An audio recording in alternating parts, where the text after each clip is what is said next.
আর মশলাটা কিন্তু খুব সুন্দর করে কষানো হয়ে গেছে। দেখো বন্ধুরা, তেল কিন্তু ছেড়ে গেছে। এবার আমি আলুগুলোকে দিয়ে আরেকু ভালো করে কষিয়ে দিদি বহু দূর থেকে আমার ব্লগ দেখে এবং আমাকে ভালোবাসে, পছন্দ করে। দিদি বললে ভুল হবে, আমরা সমবয়সী হয়তো, 1 বছরে একটু কম হবে। আমি দিদির ভিডিও রিলস দেখছি, আমার এত ভালো লাগতো, মানে এটা আমার মনে হচ্ছে আমি স্বপ্ন দেখছি, আমার পাশে বসে আছে। না না, একদমই না, স্বপ্ন নয়। দিদিকে hello friends, welcome back to my new blog. আশা করি তোমরা সকলে ভালো আছো আর আমিও খুব ভালো আছি। আর ঠান্ডার ইমেজটাকে বেশ উপভোগ করছি। শুধু আমি নয়, আমার মনে হয় প্রত্যেকটা বন্ধুই উপভোগ করছো। তা যাই হোক, আজকে যদিও একটু ব্লগটা স্টার্ট করতে আমার দেরি হয়ে গেল, তার কারণ কালকে ভিডিওটায় ভয়েস ওভার দেওয়ার ছিল। তা ওখানে অনেকটাই সময় গেল, তা সেই কারণে আমি তোমাদের সামনে আসতে পারছিলাম না। তা ওই দিকের কাজটা সেরে তারপর এদিকে আসলাম। আর এদিকে একটু গোছগাছও রয়েছে, কারণ এটা খুব ছড়ানো ছিটানো হয়ে রয়েছে। ভাবছি একটু গুছিয়ে নিয়ে তারপরে রান্নার দিকে যাব। তা এখনও আমাদের টিফিন করা হয়নি, টিফিনটা করতে হবে। যদিও চা খাওয়া হয়ে গেছে, টিফিনটা করব, তারপরে রান্নাবান্নার দিকে যাব। তা চলো ব্লগটা দেখতে থাকো, আশা রাখছি ভালো লাগবে। আর আজকে সকালে এখনো বিছানা তোলা হয়নি। এই দেখো বন্ধুরা, বিছানা পুরো ছড়ানো, মানে অর্ধেক বিছানা গোছানো হয়েছে, অর্ধেক। আর এখন পুরো ঠিকঠাক করে মানে বিছানাটাকে গোছাবো। আর এদিকে বোধহয় রূপক যাচ্ছে বাজারে। চাকায় জল দিয়েছো? জল দাও। দিয়ে দেবো না। আর দেখো সকালবেলা আজকে ডাব পাড়ানো হয়েছে, ডাবের মুখগুলোকে কাটিয়ে রেখেছি। একটা মুখ কাটা আছে, আমি জানি, দেখেছি হ্যাঁ, দেখেছি শোনা। ওটা খেয়ে নাও। খেয়ে নেবো? না খেলে কি হবে? ওটা খেয়ে নাও, না খেলে কি হবে? কিছুই হবে না। তা যাই হোক, ও বাজারে যাক, আমি সেই ফাঁকে টুকটাক যে কাজগুলো আছে সেরে ফেলি। আর রান্না করার আগে কলপাড়ে চলে এসেছি জলের কাজটা সেরে নেওয়ার জন্য, কারণ জল এসে গেছে। তা আমি ভাবলাম জলের কাজটা আগে করে নিই। আর এদিকে বাজার থেকে আলু নিয়ে এসছে, আর এই সময় আলুতে দেখবে বন্ধুরা খুব বালি থাকে, ওই কারণে আমি না একটু ধুয়ে রাখি, তাহলে কাটবার সময় গা শিরশানি মানে শিরশিরটা করে না। আর বালি থাকলে না খুব গা শিরশির করে।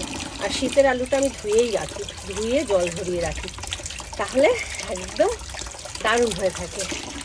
আর এদিকে এতগুলো কাঁচা হয়ে গেছে, এখনও এতগুলো কাঁচা বাকি। এই আলুটা ধুয়ে তারপরে বাকি কাঁচাগুলো কাচবো। নিজের গাছের ডাব খাওয়ার মজাই আলাদা। আর জলটা এত মিষ্টি, তার কারণ মানে ভেতরে শ্বাস হয়ে গেছে, আর শ্বাসটা খেতে তো দারুণ লাগে। তুমি খাবে? সেটাই দেখছিলাম কখন জিজ্ঞেস করবে। আহা গো, কি শোনা গো আমার। না, সুস্মিতা একা একা ডাব খাচ্ছে, আবার আমাকে বলছে তুমি খাবে।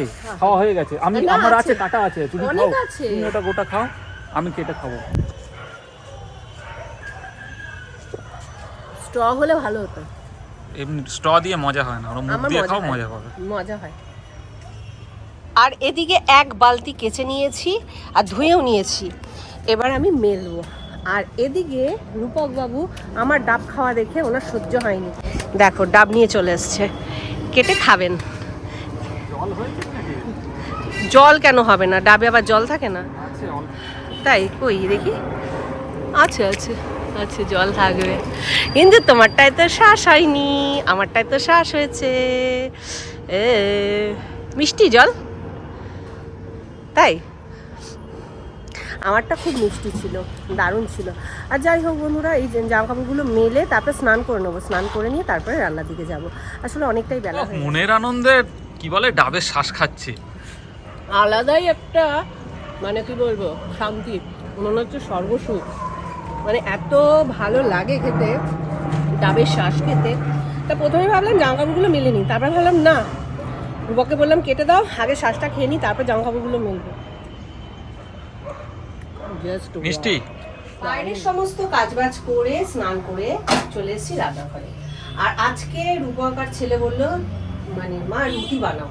তা রুটি যেহেতু বানাবো, তখন মনে পড়লো একদিন আমি একটা ব্লগে আলুর দম বানিয়েছিলাম, আর সেটা আমি বলেছিলাম যে কে কে তোমরা এই আলুর দমের রেসিপিটা দেখতে চাও। যদি 10 জন মতন মানে কমেন্টে জানায় যে আমরা আলুর দমটা দেখতে চাই, তাহলে আমি বানিয়ে দেখাবো বলেছিলাম। তা সেই মতন 10 জনের বেশি কমেন্টে আমাকে বলেছিল যে দিদি তোমার রেসিপিটা দেখতে চাই। তাই হঠাৎ করে মাথায় আসলো, আসলে এই কদিন না খুব কাজের চাপে ছিলাম, সেই কারণে আমি একদম সময় সুযোগ করতে পারছিলাম না। তাই দেখাতে পারিনি। তাই আজকে রুটি খাবে বায়না করলো, তাই আমার মনে হলো আমার বন্ধুরা তো আলুর দমের রেসিপিটা দেখতে চেয়েছিল, তাহলে তো আজকে শেয়ার করাই যেতে পারে। তা সেই রেসিপিটা নিয়েই চলে এসেছি। আর যেহেতু নতুন আলু তাই একটু ভাপিয়ে নিচ্ছি। আর এদিকে রুটিটা করতে করতে আমার আলু ভাপানোটাও হয়ে যাবে। হয়ে গেছে, আলু ভাপানোও হয়ে গেছে, সরাসরি চলে এসেছি রান্নাতে। আর কড়াতে সাদা তেল দিয়ে দিয়েছি, গরম হওয়ার অপেক্ষায় দাঁড়িয়ে আছি।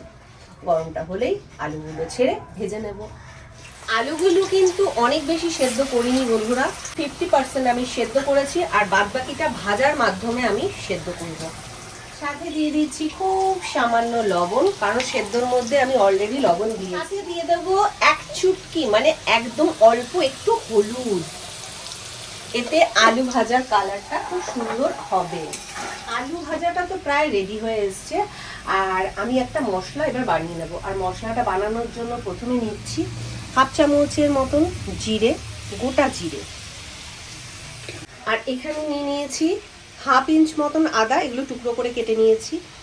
25 গ্রাম মতন কিশমিশ, 1 চামচের মতন চালমগজ, বেশ খানিকটা মানে প্রায় 50 গ্রামের কাছাকাছি চিনে বাদাম, সাথে 4টে কাঁচা লঙ্কা আর 2টো মিডিয়াম সাইজের টমেটো, সব কটা দিয়ে একত্রে একটা পেস্ট বানিয়ে নেব।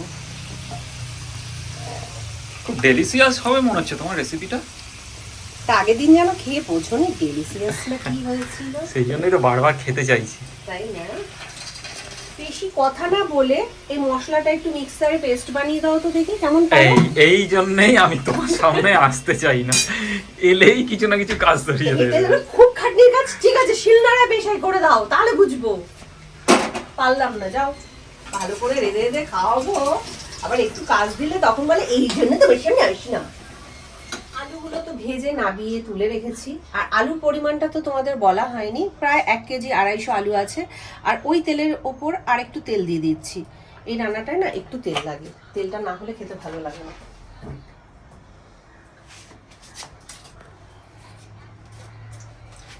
তেলটা প্রায় গরমই আছে, তবু আরেকটু গরম করে নেব। আর দুটো তেজপাতা ধুয়ে নিয়েছি। তেজপাতায় দেখবে বন্ধুরা অনেক ময়লা থাকে। তেজপাতাটাকে ছিঁড়ে দিয়ে দিচ্ছি। এতটুকু মতন দারচিনি নিয়েছি, আর সাথে নিয়েছি 4খানা এলাচ। এগুলোকে একটু ফাটিয়ে দেবো, না হলে না গায়ে খুব ছেটে। এলাচ ফোড়ন দেওয়ার সময় একটু খেয়াল করে ফাটিয়ে ফোড়নটা দেবে, তাহলে আর ফাটবে না। আর দারচিনিটাকেও ভেঙে টুকরো টুকরো করে দিয়ে দেবো। সাথে দিয়ে দিচ্ছি খুব সামান্য গোটা জিরে। ফোড়নটা হওয়া অবধি আমি অপেক্ষা করব, প্রায় 30 থেকে 40 সেকেন্ড আমি ফোড়নটাকে করে নেব। ফোড়নটা থেকে যখন একটা সুন্দর গন্ধ বেরোবে তখন বুঝতে হবে যে ফোড়নটা একদম রেডি। এটা সকলেই বুঝে যায়, মানে যারা রান্না করে তারা সকলেই জানে। যাই হোক, আমার তো পেস্টটা একদম রেডি। আর পেস্টটা এবার দিয়ে দেবো। ওহ সুপার সুপার। হাত দিয়ে কাচিয়ে না দিলে হবে না। আচ্ছা, এটা কি তোমার ঝোল ঝোল হবে না না গ্রেভি টাইপের না, হচ্ছে? আলুর দম কখনো ঝোল ভালো লাগে? এরকম আলুর দম তো একদমই ঝোল ভালো লাগে না, এটা একটু গ্রেভি হলেই খেতে ভালো লাগে। সাথে দিয়ে দিচ্ছি স্বাদ অনুযায়ী লবণ, আর দিয়ে দেব প্রায় 1 চামচ ভরে কাশ্মীরি লঙ্কার গুঁড়ো। এটা আমি জাস্ট মেপে দেখালাম না, কারণ আমি আমার মতন বুঝে দিয়ে দিচ্ছি। আদার কালারের জন্য দিয়ে দিচ্ছি সামান্য চিনি। যারা চিনি দিতে পছন্দ করো না তারা দিও না। এবার আমি খুব ভালো করে একদম কষিয়ে নেব। আর এই রান্নাটায় কিন্তু একদম হলুদ ব্যবহার করব না, শুধু ওই 1 চুটকি হলুদই কিন্তু ব্যবহার করেছি। এই রান্নাটা পুরো হলুদ ছাড়াই হবে। আর মশলাটা ততক্ষণ কষিয়ে নেব যতক্ষণ না মশলা থেকে তেল বেরিয়ে আসছে। মশলাটা বেশ ভালো করে কিন্তু কষাতে হবে। গ্যাসের আঁচটাকে বাড়িয়ে দিয়ে প্রায় 1 থেকে 1.5 মিনিট, না হলে কিন্তু কাঁচা মশলার গন্ধ বেরোবে। মশলা যত ভালো কষানো হবে তত কিন্তু রান্নার স্বাদ হবে। তা সেই জায়গায় মশলাটাকে কিন্তু ভালোভাবে কষাতেই হবে। আর মশলাটা কিন্তু খুব সুন্দর করে কষানো হয়ে গেছে, দেখো বন্ধুরা তেল কিন্তু ছেড়ে গেছে। এবার আমি আলুগুলোকে দিয়ে আরেকটু ভালো করে কষিয়ে নেব। যাতে আলুগুলো নরম হয় এবং আলুর ভেতরে একদম সমানভাবে যেন নুন মিষ্টিটা ঢোকে। আর কি দুর্দান্ত দেখতে লাগছে, দেখেই বুঝতে পারছো বন্ধুরা, খেতেও কিন্তু অসম্ভব টেস্টি হয়, অসম্ভব। আর কতক্ষণ লাগবে গো তোমার? মশলা আর আলু খুব ভালোভাবে কষানো হয়ে গেছে, বুঝতে পেরেছি। এইবার মিক্সারের জারটাকে ধুয়ে যে মশলাগুলো লেগে আছে এটা এত নষ্ট করে লাভ নেই না, একদম না। হ্যাঁ, ফেলবে কেন? এটাকে- পয়সার জিনিস। একদম। তা এটাকে ধুয়ে আমি দিয়ে দেবো। দিয়ে দাও। হ্যাঁ, বাহ, আর একটু জল দেবো। এটা দিয়ে কতক্ষণ তুমি ফোটাবে? এটা দিয়ে দেখা যাক 5-7 মিনিট।